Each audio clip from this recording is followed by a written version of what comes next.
Yung guys, gandang gabi. Ngayon ang gagawin natin ay yung cover ng lampshade. Bale kasi wala siyang cover, kaya naisipan ko na itong plastic na container gawing cover.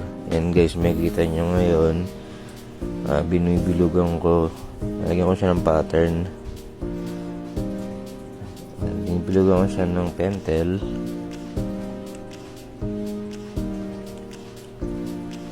Tapos mamaya after natin bilugin guys, i-cutter blade natin yan. Tatanggalin natin yan. Tanggalin natin siya. Dahan-dahan lang guys sa paggamit ng blade cutter kasi matulog na yan, matalas, baka masugatan kayo. So, kung gagawa kayo, mas okay kung kapatulong kayo sa mas marunong. Lang yan, nasundan nyo yung pattern na nilagay nyo, tapos na yan, tapos yung pinagputulan nyo, naisipan ko siyang ilalagay ko dun sa ibabaw, kaya pinuputol ko yung pinaka yung tulad niya. Yan, gaganyan ko siya.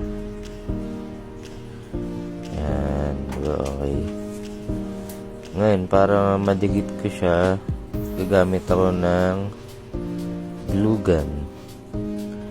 Lagyan ko ng glue gun yung mga dugtungan niya.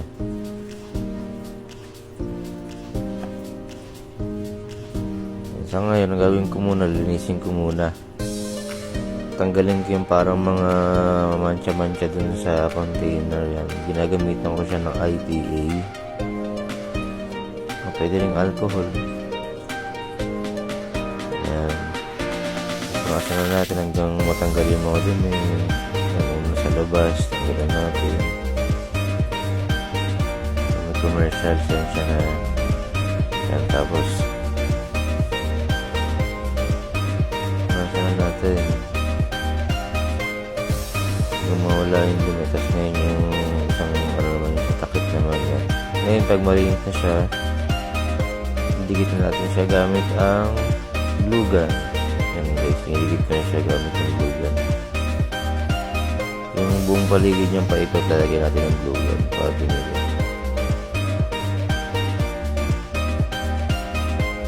Yan guys.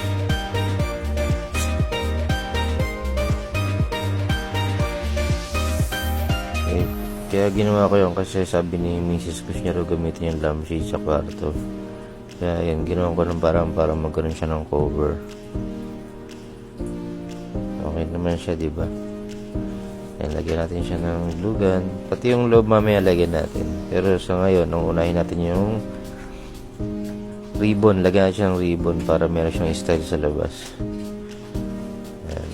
Nakita nyo, nalagyan ko ng ribbon. Dugtungan. Para hindi halata yung dugtungan. Takpan natin siya ng ribbon. Wala kasi ibang kulay, kaya green na ginamit ko. Pero okay naman siya. Compliment naman yung kulay sa loob. And guys, yung parang dulo ulit. Diba?